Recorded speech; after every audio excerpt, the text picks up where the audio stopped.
बिहार सरकार जो है ये दलित विरोधी सरकार है। आपने देखा होगा कि चौकीदार दफादार रंग की मांग जो पुराने सैकड़ों वर्ष से हजारों वर्ष से समाज के रूप में दिया जाता था, आज उसको बिहार सरकार ने समाप्त किया है। हमारी मांग है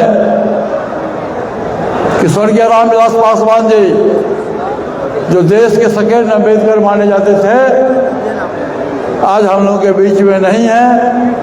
मैं बिहार सरकार से मांग करता हूं और भारत सरकार से मांग करता हूं कि उनको भारत रत्न की उपाधि से सम्मानित करें। मैं आज इस मंच से ये घोषणा करता हूं कि 2014 से लेके और आज तक मैं एनडीए गठबंधन का सहयोगी दल था, लेकिन आज इस मंच से मैं घोषणा करता हूं कि आज से एनडीए गठबंधन से हमारी पार्टी का कोई नाता रिश्ता नहीं रहेगा।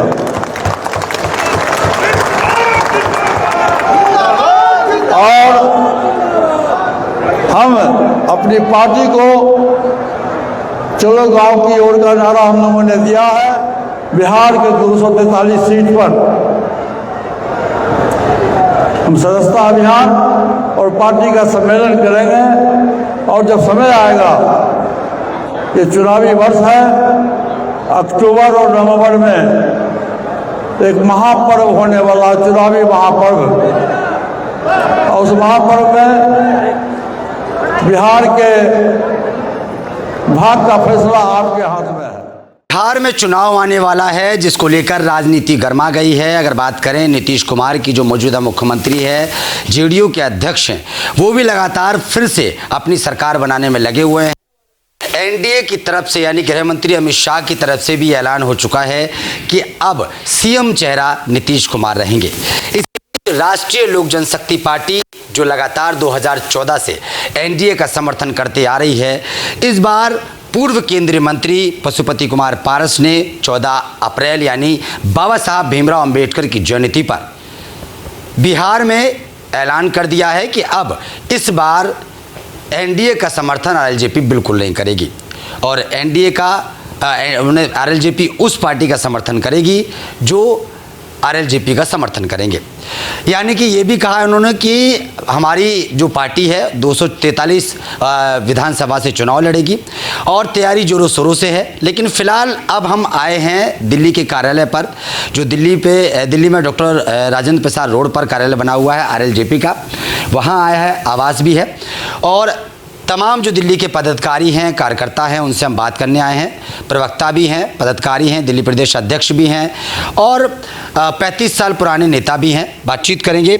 सर, क्या कुछ कहेंगे इस बार 2014 से जिस एनडीए का समर्थन करती आ रही है आरएलजेपी, पूर्व केंद्रीय मंत्री पशुपति पारस, इस बार उन्होंने ऐलान कर दिया है कि भाई अब हम एनडीए का समर्थन नहीं करेंगे और 243 पर विधानसभा का मतलब बिहार में चुनाव लड़ेंगे। क्या मानते हैं, कितना समर्थन मिलेगा बिहार चुनाव का, बिहार चुनाव में बिहार की जनता का, अगर एनडीए छोड़ देते हैं तो? एनडीए छोड़ने का मेन कारण ये है कि हम पिछले 10-12 साल से एनडीए के साथ थे और एनडीए ने अभी जो चुनाव हुआ लोकसभा का, उसके अंदर हमारे को इनको इग्नोर करते हुए एक भी सीट हमारी पार्टी को नहीं दी। और उसके बावजूद भी हमारे राष्ट्रीय अध्यक्ष पशुपति कुमार पारस जी उनका भरपूर उनके साथ रहे। हर रैली के अंदर हर जगह उनके साथ कन्वेंसिंग करते रहे और बाद में जब अभी थोड़े दिनों से देख रहे हैं कि जो भी एनडीए के अंदर घटक दल हैं, उनकी जो मीटिंग होती है उसमें आरएलजेपी को नहीं बुलाया जाता, इग्नोर किया जा रहा है। और यही बातें हमारे राष्ट्रीय अध्यक्ष को चुभी और उन्होंने निर्णय लिया 14 अप्रैल 2025 को पटना के अंदर डिसीजन लिया कि हम एनडीए का साथ अब नहीं देंगे, हम एनडीए छोड़ते हैं। और आने वाले टाइम में हमारी पिछले 243 सीट के ऊपर पूरी जोर शोर से तैयारी चल रही है और हम कोशिश करेंगे कि आने वाले टाइम में हम 243 के ऊपर चुनाव लड़ें।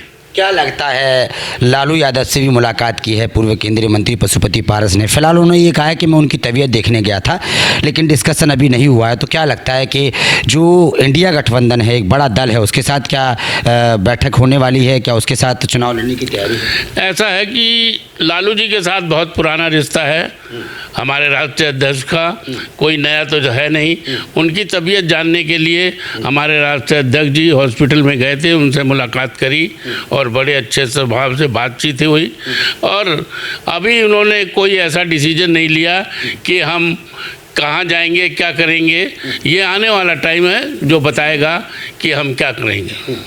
क्या कहेंगे सर, प्रवक्ता हैं आप आरएलजेपी के, क्या लगता है इस बार एनडीए का समर्थन ना करने का ऐलान पूर्व केंद्रीय मंत्री पशुपति पारस ने किया है?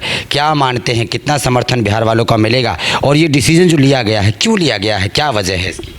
देखिए, नवंबर के महीने में 2024 में हम लोगों की बिहार प्रदेश की एक मीटिंग पटना में हुई थी और उसमें ही निर्णय ले लिया गया था कि चलो गांव की ओर।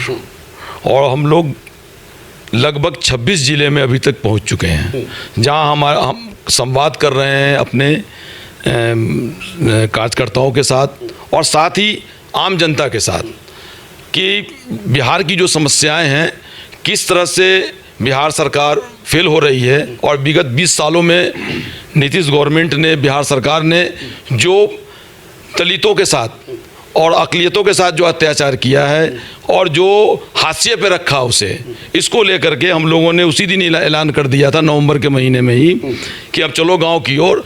और उसी दिन हमने, हमारे राष्ट्रीय अध्यक्ष माननीय पशुपति कुमार पारस जी ने ये कह दिया था कि 243 सीट पे हमारी तैयारी आज से शुरू हो जाएगी।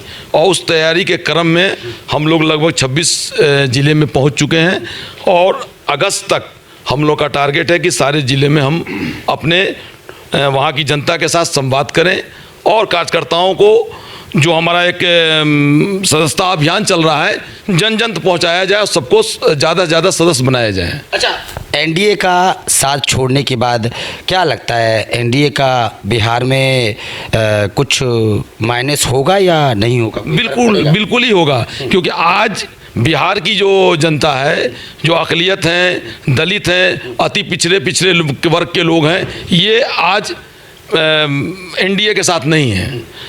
इसका कई कारण हैं। एक तो लगातार दलितों पे हो रहे अत्याचार, दूसरा लगातार अक़लियतों के बहुत सारे इशू हैं जिस पर नाजायज़ तरीके से इंटरफेयर करना। ये दो कारण, मुख्य कारण है जिसकी वजह से आज अक़लियत भी उनसे अलग हो चुका है, दलित वर्ग भी हो चुका है।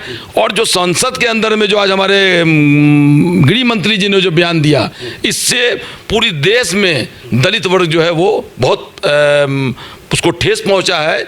उसे ये उम्मीद नहीं थी और हम कह सकते हैं कि ये सरकार जो है वो दलित विरोधी है। रामविलास पासवान, स्वर्गीय रामविलास पासवान जी की अगर हम बात करें तो उन्होंने पूर्व केंद्रीय मंत्री पशुपति पारस को अपना दायित्व समझा और जाते जाते उत्तराधिकारी समझा, बनाया, हाँ, चुनाव लड़वाया। दूसरी बात यह कि मंत्री का भी उन्होंने उनको पद दिया। लेकिन फिर ये चेंज क्या हो गया कि भाई एनडीए ने सोचा कि भाई पशुपति पारस को छोड़ चिराग पासवान को हमें मानना चाहिए, उनको केंद्रीय मंत्री बनाया, उनको लोकसभा चुनाव में महत्व दिया। क्या मानते हैं? नहीं, देखिए, इसमें यह है कि वो जवाब तो एनडीए देगी। जब हमारे साथ विश्वासघात हुआ, हम लोगों ने रिजाइन दे दिया और राष्ट्र हित में लोकसभा चुनाव के समय हम लोगों ने राष्ट्र हित को ऊपर रखा और उस वक्त रिजाइन देने के बाद भी लोकसभा चुनाव के अंदर में हम लोगों ने एनडीए का साथ दिया। और हमें ये लगा कि इस तरह की हम लोग के साथ जो अपेक्षाएं हो रही हैं नहीं होंगी। मगर अभी जो एक बहुत बड़ा मुद्दा सामने ये आया कि विगत कई महीने से एनडीए की लगातार बैठकें होती हैं और वहाँ के, चाहे वो जेडीयू के अध्यक्ष हों, चाहे वो बीजेपी के अध्यक्ष हों, इनका लगातार बयान आता है कि हम बिहार में 5 पांडव हैं। 5 पांडव कौन है जी? BJP, JDU, LJP Ramvilas, Manjhi ji की पार्टी हम और उपेंद्र कुशवाहा की पार्टी। आरएलजेपी का नाम लिया? आरएलजेपी का उन्होंने नाम कहीं नहीं लिया। तकलीफ वहाँ पे हो रही है कि इसका मतलब उन्होंने खुद ही जो है हमें अपने गठबंधन से अलग माना है। हमने इलेक्शन के बाद भी, जब इलेक्शन का जब समय चल रहा था लोकसभा का, उस वक्त शायद आप लोगों को याद होगा कि स्पेशल मोदी जी का जब नॉमिनेशन हो रहा था तो हमारे मंत्री जी को उन्होंने स्पेशल इनवाइट किया था और चार्टर प्लेन भेजा गया था, जिससे हमारे पशुपति कुमार पारस जी और मांझी जी गए थे उनके नॉमिनेशन में। तो हम तो ये मान के चल रहे थे कि जो अभी फौरी जो बात है, राष्ट्र हित में इसका ध्यान रखा जाएगा और हम लोगों को एक सम्मानजनक स्थिति से आगे की ओर लेके चलेंगे, मगर कहीं भी एनडीए में हमें वो सम्मान नहीं मिल रहा है। क्या बिहार की जनता को समर्थन करना चाहिए आरएलजेपी का? बिल्कुल करना चाहिए, और बिहार की जनता लगातार समर्थन कर रही है। अभी जो 14 तारीख को बाबा साहब भीमराव अम्बेडकर की जयंती में गांधी मैदान में जो हमारा कार्यक्रम था, वहाँ ये दिखाया वहाँ की जनता ने कि लाखों की संख्या में वहाँ लोग उपस्थित हुए और पूरा पटना जाम हो गया, कहीं सड़क पे जगह नहीं थी। आज वहाँ की जनता ने ये दिखा दिया कि हम किसके साथ हैं। इससे ये अंदाजा लगा सकता है कि भाई विधानसभा चुनाव में कितनी मजबूती आरएलजेपी को मिलने वाली है। हमारे साथ दिल्ली आनंद कुमार जी क्या लगता है, क्योंकि आप भी उस मीटिंग में गए थे जब 14 अप्रैल को एक भव्य कार्यक्रम हुआ था बाबा साहब भीमराव अम्बेडकर की जयंती पर, क्या लगा जो आपने जलसा देखा, जो भीड़ देखी, क्या मानते हैं एनडीए छोड़ने के बाद कितना समर्थन आरएलजेपी को मिलने वाला है इस बार? हमने जो पटना के अंदर जो देखा, हजारों के लाखों की तादाद में भीड़ थी, और मैं सबको ये बताना चाहता हूँ कि राष्ट्रीय लोक जनशक्ति पार्टी के जो राष्ट्रीय अध्यक्ष हैं हमारे पशुपति कुमार जी पारस जी, ये कोई ऐसा चेहरा नहीं, इनके चेहरे के लिए दुनिया तरसती है कि पशुपति पारस जी हमारे साथ आएँ और हमारे साथ मिलकर चुनाव लड़ें। हम किसी की ओर नहीं जाएंगे। पशुपति पारस जी को चाहे इंडिया के अंदर चाहे एनडीए के अंदर किसी के अंदर पशुपति पारस जो मान सम्मान से जो बुलाएगा, पशुपति पारस जी उनके साथ जाएंगे। तो क्या लगता है इस बार बिहार की जनता पूरा समर्थन करेगी आरएलजेपी का? बिहार की जनता ने अभी दिखा दिया। अब आप देख रहे हो कि हमारे 26 जिले जो है, अब जो हमने खबर किए, हमारे अध्यक्ष जी ने जो खबर की, चलो गांव की ओर, उसमें आपने देखो हजारों लोग जुड़ते हुए चले गए, और जिले अध्यक्ष और जिला ब्लॉक प्रमुख उससे ब्लॉक अध्यक्षों से इतना भीड़ का काफिला जो आज पारस जी के साथ है बिहार का, आने वाले चुनाव के अंदर बता देगी, एनडीए को बता देंगे कि अपने पशुपति कुमार पारस जी और राष्ट्रीय लोक जनशक्ति वो पार्टी, इसके बिना एनडीए काम कर ही नहीं सकती अपने उत्तर प्रदेश और बिहार के अंदर। बताइए जी। आपको एक बात और भी बता दूं कि इस विधानसभा चुनाव के अंदर में जो चुनाव होगा उसमें बिना आरएलजेपी के किसी की भी गवर्नमेंट नहीं बन पाएगी, कोई सरकार नहीं बना नहीं सकती है। ये मेरा पूरा विश्वास है वहाँ की जनता के साथ कि वहाँ की जनता आरएलजेपी पार्टियों को भी चैलेंज है बिल्कुल कि बिना आरएलजेपी की वहाँ की गवर्नमेंट नहीं बन पाएगी। हमारे साथ एक व्यक्ति और हैं। सर, क्या लगता है आपको बिहार चुनाव के लिए? बिहार चुनाव अब के बार आरएलजेपी के बिना नहीं होगा, और आरएलजेपी के बिना सरकार बिल्कुल नहीं बनेगी, किसी की भी नहीं बनेगी। चलिए ठीक है। तो सुना आपने, तमाम लोगों से बातचीत की है, और हमारे साथ संजय जी हैं, सीनियर लीडर हैं, काफ़ी सालों से पार्टी में हैं। क्या लगता है एनडीए छोड़ने का ऐलान पूर्व केंद्रीय मंत्री पशुपति पारस ने कर दिया, आरएलजेपी ने कर दिया है, क्या लगता है कितना प्रभाव पड़ेगा एनडीए पर, नीतीश कुमार पर, या तमाम बिहार की पार्टियों पर?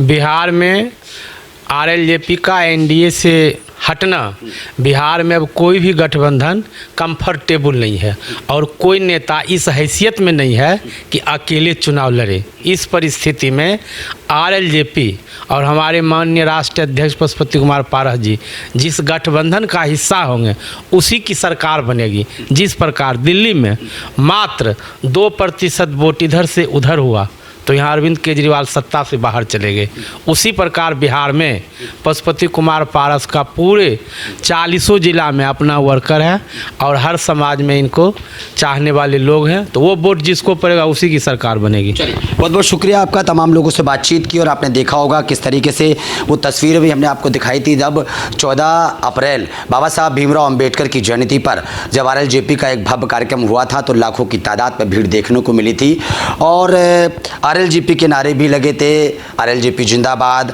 और इस तरीके से भी कई ऐसी तस्वीरें देखने को मिली थी जहां पर पशुपति कुमार पारस का समर्थन करते हुए बिहार की जनता नजर आई थी। लेकिन इस बार बाबा साहब भीमराव अंबेडकर की जयंती पर ये अंदाज़ा आप लगा सकते हैं कि किस तरीके से तमाम पार्टियों ने दलितों को एकजुट करने के लिए और दलितों के वोट लेने के लिए किस तरीके से तमाम पार्टियों ने कार्यक्रम किए।